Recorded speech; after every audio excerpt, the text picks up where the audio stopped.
Before I had kids, I didn't even own a gun safe. But things were a lot different back then. Gun safes were ridiculously overpriced. It was only specialty stores that you could find them. The internet really wasn't even a thing back then. Once I had kids, I had to put a little bit of money into the safety of my firearms. The internet, of course, made it a lot easier to find a decent price on a gun safe. A lot of different places started carrying them.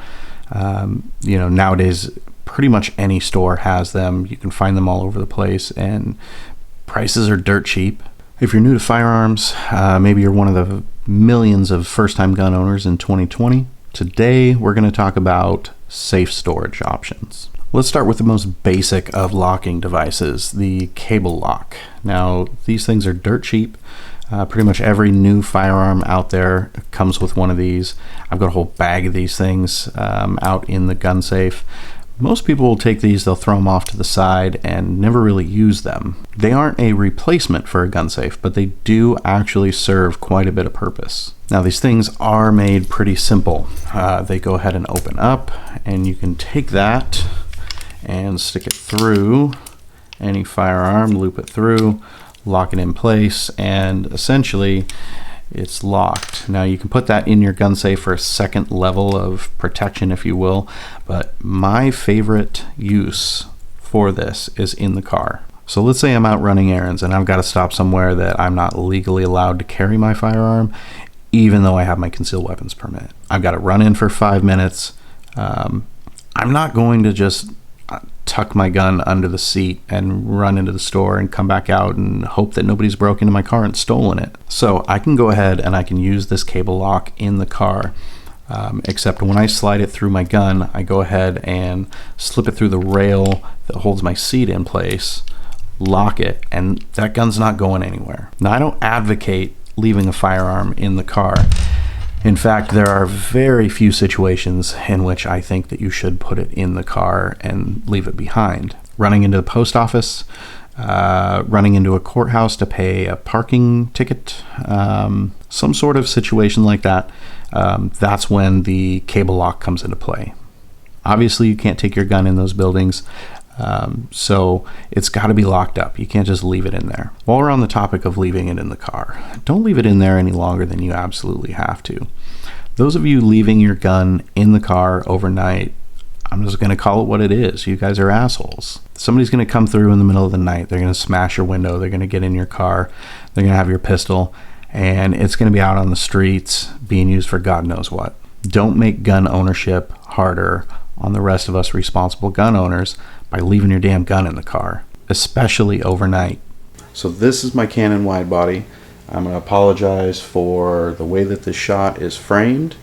This safe is in my garage, and space is at an absolute premium, so there's not a lot I can do as far as backing up and getting a better shot. When it comes to my home safe, I like to have a little bit of extra room, because you never know what's going to happen. You never know if you're going to buy more guns. You never know if you're going to need to keep ammo in there. Who knows? So my first tip, never go by what the manufacturer says the safe's capacity is. Those numbers are BS, and they don't really represent real world use, to be perfectly honest. Always go bigger than what you think you need. I've had this safe a couple years now. It weighs damn near 1,000 pounds. It took 4 or 5 people to get it off of a trailer and into the garage. It's too big to fit through my door, and to be perfectly honest, it would just take up way too much space in any of the rooms in the house, so it lives here in the garage. I've driven lag bolts through the backside into the beams, and then it's bolted to the cement floor as well, so the sucker's not going anywhere. This safe was actually pretty reasonable in price. I think we paid right around $1,200 for it. There are way more expensive safes out there. The price gets really crazy, but to be perfectly honest, if given the time and the right tools, any safe can be gotten into. I'm not going to pay 3 or 4 times the price of this safe when realistically, if somebody has a cutoff wheel and an extension cord, they can cut into it after a while. So this safe fits my personal needs. I've got plenty of space. It's keeping me compliant with our ridiculous Washington State safe storage laws. I've got plenty of room here. I've got adjustable shelves, plenty of room for rifles.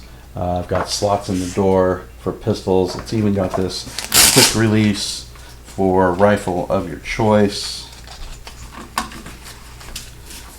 pouches in the door. It's basically got everything that I need, and I can put anything I want in here. I'm not a huge fan of how this was set up in order to hold your rifles and stuff.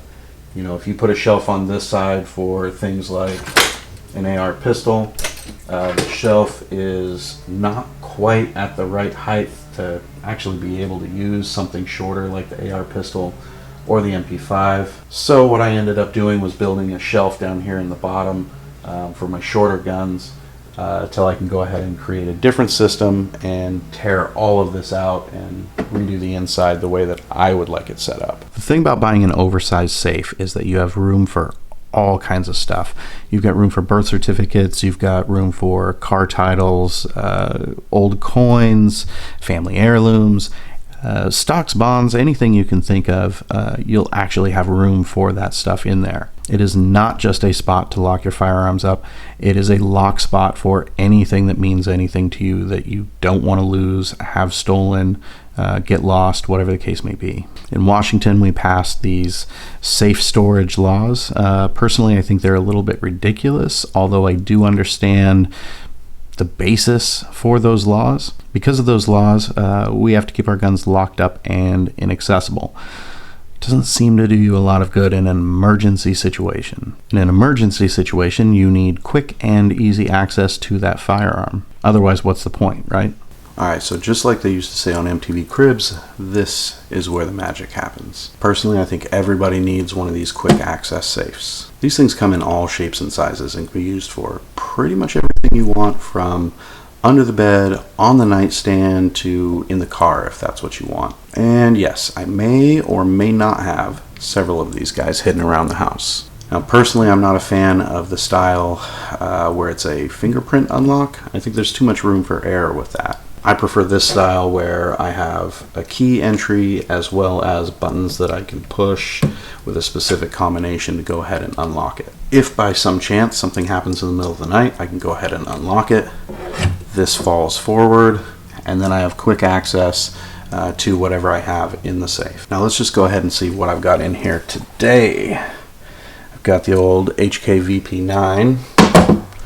I've got my favorite, my Floyd's M&P with my light on it, and I've got spare mags in here as well, but I've also got spare mag for my AR pistol that I also have quick access to here in the bedroom. I'm not going to show you where or how it's kept, but it is locked up, it is quick access, and if something happens, I can go ahead, I can grab the Floyd's M&P, I can do whatever I need to do. If by some chance I need something a little heavier, I do have access to an AR pistol. The main point to a safe like this is having quick access to your firearms. You know, my massive safe that's in the garage, you know, it's not exactly the fastest to access, even if it were here in my bedroom. That's my backup safe.